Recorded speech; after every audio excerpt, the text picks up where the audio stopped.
Welcome to the Ripple of Change podcast, searching for our quadruple aim, where we highlight, celebrate, and extol others doing amazing things in healthcare and beyond. I'm your host, Dr. Otten, and today's topic is impact networks in healthcare. I'm assuming we're going to have an answer for how we can get rid of fax machines after this conversation, but don't hold me to that. I have two amazing individuals with me today. My guest co-host, Athena Hall, who is a pediatric hospitalist in the Seattle area. She and her team at Xena Health Networks are working on projects aimed at moving our healthcare system to one that is community-centered, relationship-driven, and with a whole health approach.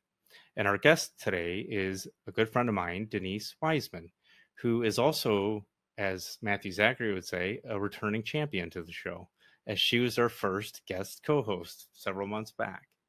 Denise and her team at the Healthcare Reinvention Collaborative are creating methods, change agents, and those purpose-driven to reinvent our healthcare system to a health and care system. Beautiful. I love it. I'm going to throw the first question at Denise. Are you ready? I'm ready. What is an impact network, and how is this a solution to our healthcare issues? And I'm going to touch on that just briefly, but as you know, Impact Network, discussing that could go quite broad. Fundamentally, an impact network is a method, a manner in which we connect others who have a similar shared fundamental purpose, though they may be doing different elements of the work. And so in healthcare, it makes a lot of sense. You think about all of us that I've connected with are really purpose driven to create that healthcare system or health and care system that serves all. It's accessible. It truly strives to keep us well mentally, physically, and other. The Impact Network says, okay, Todd and Athena, you're both physicians. You're members of Medicine Forward. That's a network. I had started 3 years ago the PX community, so a patient experience network.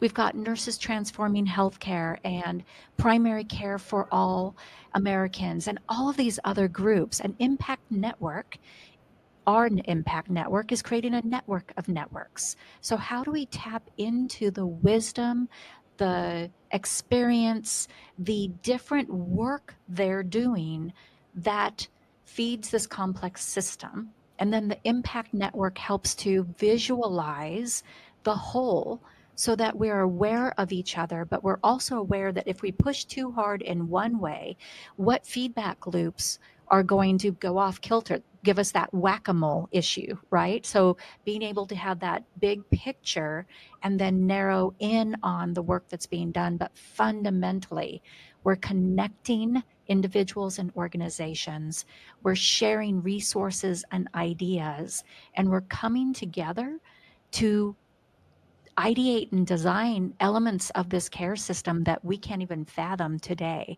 but only when we come together can we do so. And Athena, I'd love for you to chime right in on this because your work is obviously very similar to what Denise is doing. Absolutely. Yeah. So the network that I'm building is to network healthcare workers and supporters so that we can work on projects together to shift our healthcare system to one that we feel really excited and passionate about, where we're really addressing people's healthcare needs and helping them to thrive.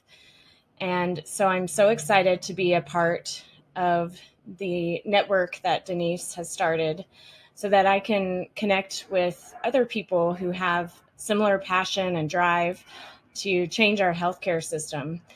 I really feel like the future of all of our systems is to be more of a network structure and to move away from the hierarchical way, traditional way that we've been doing things. And only in having these networks where we're working together, there's interdependence, we're sharing resources, and we're supporting each other, that is when change happens. I love this concept. I think it's brilliant. And over the past year, I've been learning more and more about it. And you can just see the value behind the intrinsic concepts with impact networks in terms of reducing waste and redundancies. And I was going to make some joke again about faxing from one silo to the other. I can't help myself, I suppose. Well, but you go back to, I mean, I think about the times I would see patients and I would have nothing to review, nothing. And they were in the hospital like across the street. And I'm like, how is this what we're doing? Athena, I believe you have some questions that you'd like to continue on with, if I'm not mistaken. Is that true? Yeah, I'm interested in your thoughts on what kind of leaders do we need to have in these networks so that we can shift the system towards one that really supports everyone and supports the patients and supports people to be thriving. That's a really good question, Athena. And I think I have a multi-layer answer to that. So one, I sought a PhD in leadership because of the leadership I saw in healthcare, both from myself, because I wasn't trained to be a leader. I didn't know what I was doing. I did not know what I was doing. It was really sad. But I also saw it from other leaders that they didn't understand you shift from being technically proficient over to leadership, and it's a very different skill set. And how do you actually bring a team along with you and recognize that you don't have to have the answers? Your role as a leader is to elevate your team to help find those answers. And so I think when we talk about leadership, one, when we're talking with Healthcare Reinvention Collaborative and an impact network, we're very low hierarchy. We do not want a scaled hierarchy within our organization. And that when you read David Ehrlichman's book on impact networks, he talks about that. The hierarchy, those silos, right? Hierarchical level silos get in the way of this work that we want to do. So it needs to be individuals who can let go of their ego and not feel like they need to be driving this and be in a position of power, but instead have more of the facilitative guidance, coaching, mentoring, and be able to empower and encourage their teams to find the solutions and then own those solutions. So the leader is contributing the knowledge and resources from other sources, not just themselves, and giving the resources their team needs so that the team can find the solutions and then take that ownership. And I think in healthcare, that is a perfect environment for that type of leadership. What do you think, Athena? I absolutely agree. And when I first started out as a pediatrician, I have a strong passion for global health work. And I did a fellowship in Rwanda and in the Four Corners. And during that time, I also struggled as a leader. I thought that my role was to impart my knowledge and to have the answers. And I realized that that wasn't really working, and there was a big disconnect. And on reflection afterwards, I saw a lot of the flaws in how I've been taught to be a leader and in the hierarchical nature of our healthcare system. I saw how we weren't really working with the community to build the healthcare system, to build something that really supports them. We weren't asking them what they needed, and we're just giving them what we thought they needed. And so I agree that, the job of the leader is to empower others around them, to not necessarily have that pressure on them to have those answers, because when that is there, sometimes you might not hold yourself accountable or might try to prove yourself or live in a status that is disconnected from actually helping other people.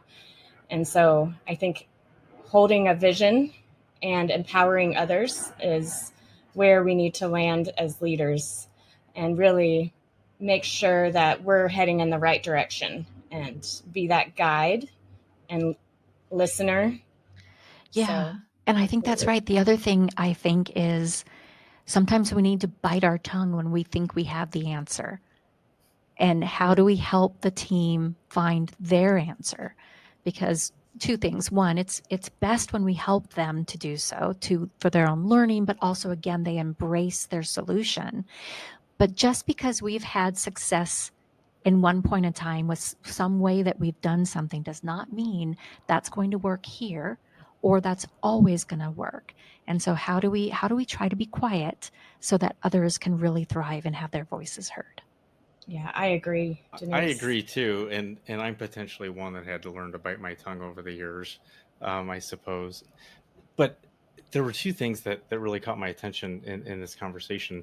The first one is I noticed on your website, Athena, that you talked about vision of inspiring, empowering the next generation of leaders. And I think having connectivity with, I guess I'm pushing into that older generation or middle generation of leaders and creating those bridges, I think is important. And, understanding like where the failures have been and not repeating those types of things. So that was one thing. The other thing that I wanted to say, maybe in response to Denise, was sometimes it's difficult to bite your tongue when you're hearing others say, "Oh, this is how he's always done it," and blah blah blah, and they're in health leadership positions, and you're sitting there going, "Well, aren't we? Isn't our life expectancy going down? And aren't our outcomes terrible? And we're spending a lot of money, and we're supposed to emulate." That's difficult to bite your tongue in those situations, but important nonetheless. Yeah, I also see that as like a need for not only not pushing your ideas on everyone, but challenging other people, because we do need challenging. I think all of us do. We get comfortable in a certain way of doing things, and this is how it's been done. That we're, as humans, all susceptible to that. And so I think as leaders, there's not really one leader in a network. We're all working together, and we need to challenge each other and say, hey, have we thought about doing this in a different way? And challenging other people's ideas to think a little bit outside of the box. Yeah, two things to that, Athena. I think you're right. There are different ways of doing and being. So if you're part of the work that we're doing at HRC, we talk about that often. How do we do things different than we've been doing them in healthcare, and how are we different? So we need to be able to step outside of our lived experience or life paradigm and ask questions, be able to listen to what others might share and ask questions so that we are learning from them. And what we're finding is when we do that through different facilitative means or bringing a variety of voices together, and we do not want them to all be the seen thought leaders on LinkedIn or within our healthcare organizations or whatnot. We want a variety, a diverse population, so that we can listen and lean into the ideas and experience of others. And so there's that individual role we each play in regards to asking and listening to others. And then there's the organizational facilitative roles that HRC is going to play in regards to enabling that to happen. And I think that's where we're going to find those solutions. It's not going to be the people who have always done it a certain way, because it's really hard to see things differently and try new things if you only live in that same paradigm. Yeah, and we all come from different experiences, different backgrounds, and everyone has so much value in what they have to offer.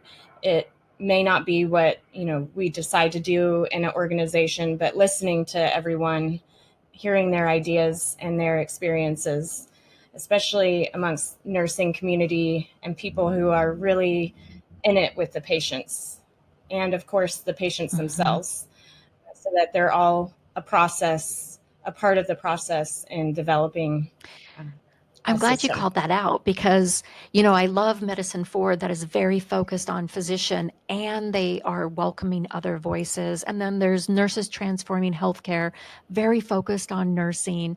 But you identified patient, and you, in our conversation that we had last week or the week before, it's the shared voices because everybody has a different element to contribute. We cannot find the solution if we're only looking through one lens. We need that 360-degree view. I completely agree. And there isn't going to be one simple solution, right? There might be a framework, but depending on where you're at and what the confounding factors are, or socioeconomic standing, or whatever variables that exist, it's going to have to be changed or morphed, right? And that's going to be critical to have that patient input to be successful. And I've been in many instances where, the patient input is semi ignored. Mhm. Um, not when I was seeing patients necessarily or in the office per se, but at higher levels. And you would advocate, well, why don't we get a patient on this panel? Oh, we can't have a patient on this panel. What? Wait a minute. We're delivering healthcare here. Why can't we have a patient on this Mhm. panel? It's like seems so logical. And then having gone through the process with Joshua, there's just so much value there. And some of it is things that we as clinicians maybe never would have thought of, right? Mhm. Mhm. I'll get off my soapbox. I occasionally get on it during the show, but I'll get back off and let you two Mhm. back on carry the conversation. Yeah, that's great, Todd. I totally agree. Um, I don't think we can see the whole picture until we have many perspectives. And so, how are we even supposed to address a problem when we have just this one way of looking at things? There's just, it's not going to work. And we've seen that time and again in our healthcare system that when we're only listening to limited number of people, limited viewpoints, we end up with the same thing that we have had for a while now that's not really working for people. We're all doing very similar work in the field of trying to bring people together to find ideas and implement solutions. And we're trying to build communities, networks, right? Gathering primarily from the front lines, not so much the other areas, but those people who are truly passionate about healthcare. And I don't know about you, but I struggle with getting the engagement. People say yes to the idea and they'll join the space and they might come to an event, but how do we actually engage them in this work with us? Because I really feel it's the groundswell of those who truly understand what's going on in healthcare at that provider care level that is going to change healthcare. What do we do to help to engage them and to have them come along with us in this work to actually transform healthcare? Yeah, that's such a great question, Denise. And it's something that I've been thinking about a lot in developing this platform. And I think a big piece of it is figuring out how people can contribute, what their role would be. And I think the idea of it sounds great to a lot of people, but perhaps they don't make that last step into joining the network because they don't see where they fit in the picture.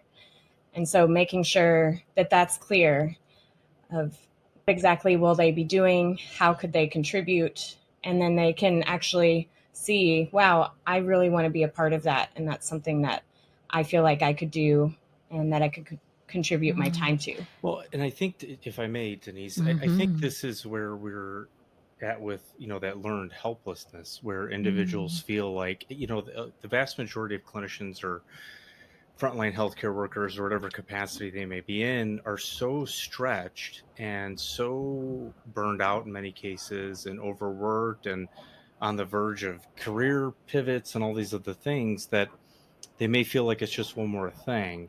And I think one of the keys that's going to contribute to engagement is, frankly, I think positivity is going to be part of it. Mhm. That's simple and maybe overstating it a little bit, but providing hope, Mhm. and it doesn't, in my mind, contrary to many, I suppose, it doesn't have to be like we have this specific answer. but we have the belief and the hope and the traction that we're going to get to a better place. And I think if that can be conveyed, that's where people want to come piling in because they don't want to miss out. That's not easy. We're in a sea of despair on many levels, and to be the voice of hope, or hey, we're going to boil the ocean, as I say, people are like, you're crazy. But I think it comes back to the question earlier of leadership. Mm. We're going to need leaders in our cohort who are willing to fail at times, willing to take some risk, put whatever it may be on the line to get to a better place for the collective. I'm actually reading Robert Pearl's book, Chat GPT MD. It's a very interesting book, and I'm very much enjoying it. Ironically, the section that I'm enjoying the most, though, is about leadership Mm-hmm. and talking about some of these concepts about, taking a failure bow occasionally and realizing that we screwed up, as long as it's hopefully not in the, context of life or death. We have to get out of our comfort zone, as Athena said, and be willing to try some new things. So Yeah, so much to what you said there. And I'm glad you said the hope and positivity, because I think that is so critical. On LinkedIn, those posts that tend to get the majority of the likes and other are negative driven. And we bash what's going on really well. And there is so much going on, primarily the people who are still in healthcare, who are doing this work day in and day out. And that includes the leaders, because the majority of the leaders truly want to do the right thing. How do we recognize and celebrate what they're doing, bring them some hope, as well as those who are falling out? So when you said career pivot, Todd, my worry is we've got these people who are leaving healthcare. We don't yet have a solution to move over to. And so how do we bring hope and positivity to the current system until we have that next system ready, or elements of it ready for people to transition out?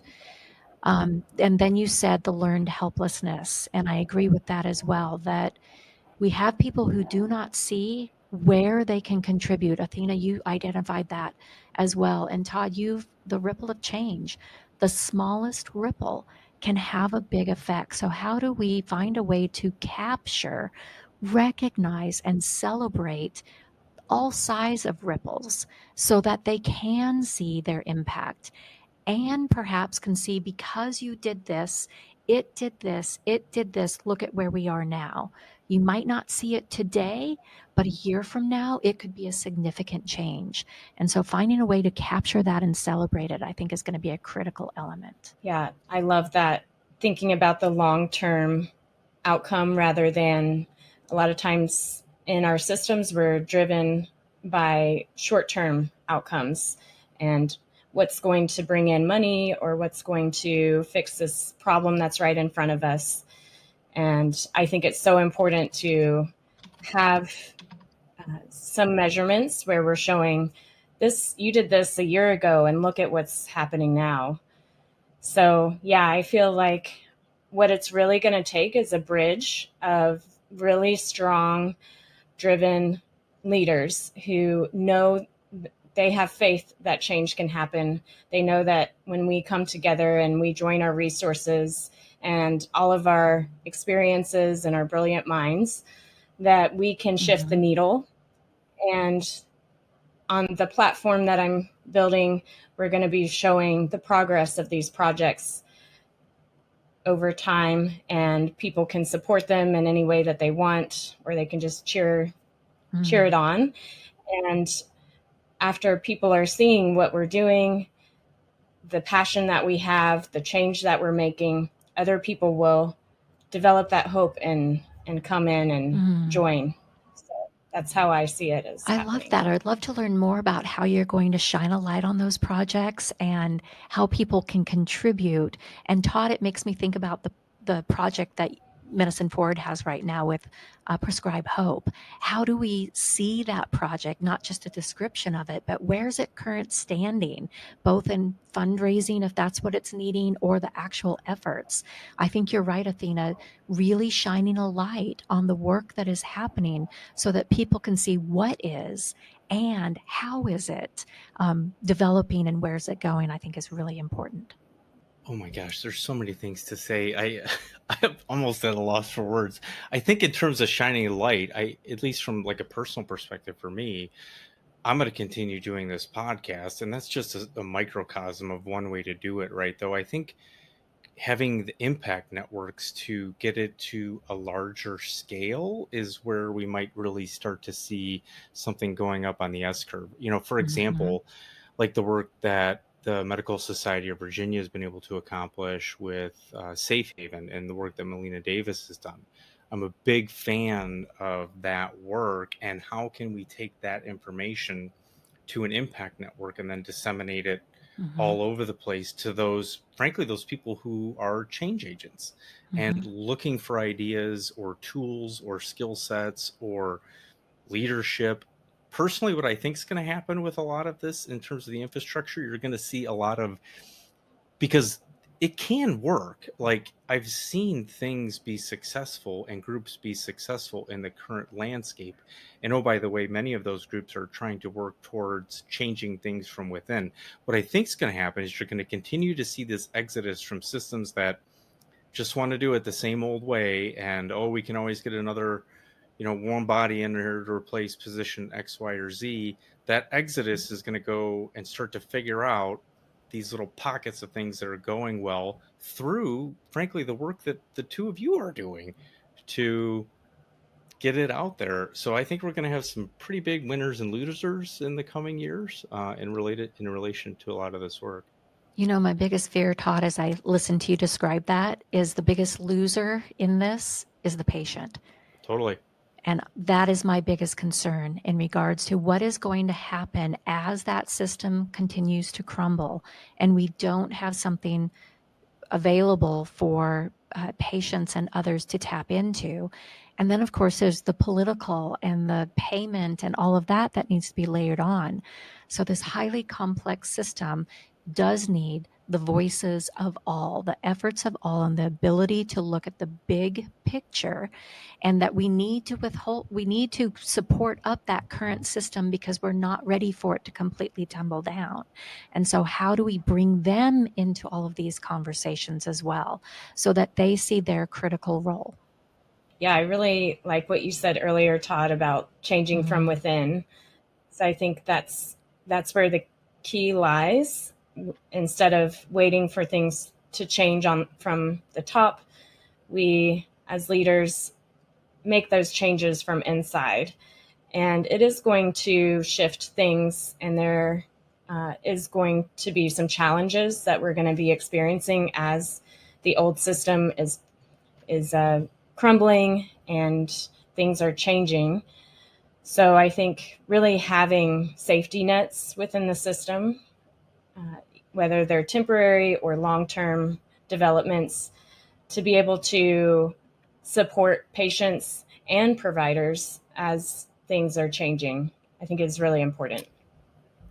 Denise, I agree with you. I think in a perfect world, we wouldn't be having to deal with this at all. But I think the reality is, depending on what study we look at, now 250,000 to 400,000 deaths per year in this country related to medical errors. We're not doing well on many levels. And I think if we can have clinicians or physicians or change agents, instead of completely walking away from the system and being externally, finding something that is working on it and trying to be a part of that. And I think those opportunities are going to come up as a result of, frankly, the work that you're doing. And I'll give my own, journey as an example. I started missing seeing patients. And so I started debating, okay, where would I consider plugging in? And now I'm a family physician and I work for an ER group. And the reason I work for them is because I think they are going to do some things to change the system from within. And it's to me, that's awesome to be a part of that.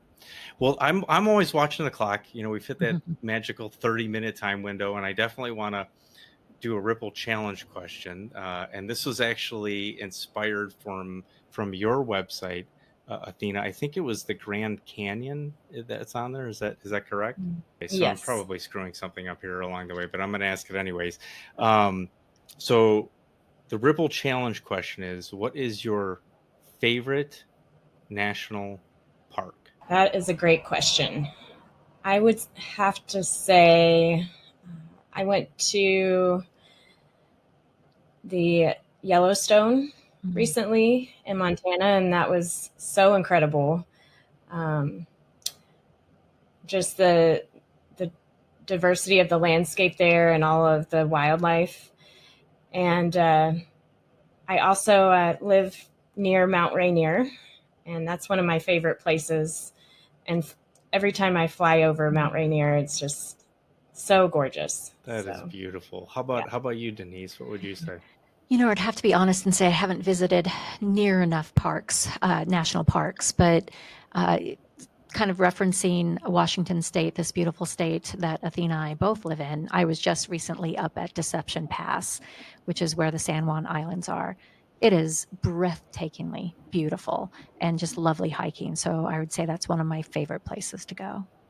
That is cool. I took a trip with the family a few years back, and we started in San Francisco and then kind of worked our way down the West Coast and hit a handful of parks. And the one that really stood out to me, and I'm not even sure I know why necessarily, was the Petrified Forest. Oh, yes. I just thought it was fascinating. And maybe just the colors and then the painted desert at the end, if you come in from the south, that was really cool. Anyways, as usual, I digress into some other random topic during the show. We've hit all kinds of fun things. I love it. Well, but I think part of these shows is I don't want to just dwell on the negative, right? There's a lot of discussion about negativity in the healthcare space and beyond, and I would prefer to talk about change makers such as the two of you trying to do something different to elevate, frankly, everyone and get us all to a better place. And so I applaud both of you for that. Before we finish, I do want to offer you both a chance to impart one final thought, perhaps. And by the way, as I'm trying to avoid the sun that's coming in my window here, how can people get a hold of you and reach out? All that information will be in the show notes for sure. But it's always fun to hear from the guests as well. So Athena, if you don't mind, take us through something fun, positive, hopeful, and how can people find you? Yeah, so I'm really excited about the future of healthcare. I think we're heading in a really exciting direction, and there are so many people out there that want to see change happen, and they're ready to help make it happen. So you can find me on LinkedIn. I'm Athena Lauren Hall, and that's Lorin. And on Instagram at healthy.ecosystems. And then my website is www.znahealthnetwork.com. Beautiful. And how about you, Denise? Some parting words of wisdom here, and how can everybody find you? Well, kind of looping back into that prior discussion about learned helplessness or feeling like, what can I do? If I look back just a few years ago, I was just right? We say that all the time. Nobody's just we all have something, but I felt like just a director of patient experience. And then I was pushed out of healthcare, given a new opportunity, and to realize that even a just can have ideas and come together with others and start to build something. And together, we can make a difference. Those few individuals who appear to be the shining, I did it all myself, that's rare and it's not true. We all need to come together, and we actually create sustaining solutions when we do so. So take your just self, be willing to fail, and join with others and do so. And you can do so with me. Join us at the Healthcare reinvention.com. You can find out more information there. You can reach me on LinkedIn, Denise Wiseman. You'll see me there. You'll also see our business page for Healthcare Reinvention Collaborative there. So DM me, email me, come to our upcoming events and join us in this effort. This has been amazing. I'm so appreciative that the two of you shared part of your day on the show. I just can't thank you enough. It inspires every time I do one of these shows. I walk out of my office just fired up about something in a good way, and this is no different. So as always, we'll end with, what positive ripple of change will you create today? Grab your copy today. Ripple of Change is available in hard, soft, and ebook formats. More information at www.ourquadrupleaim.com.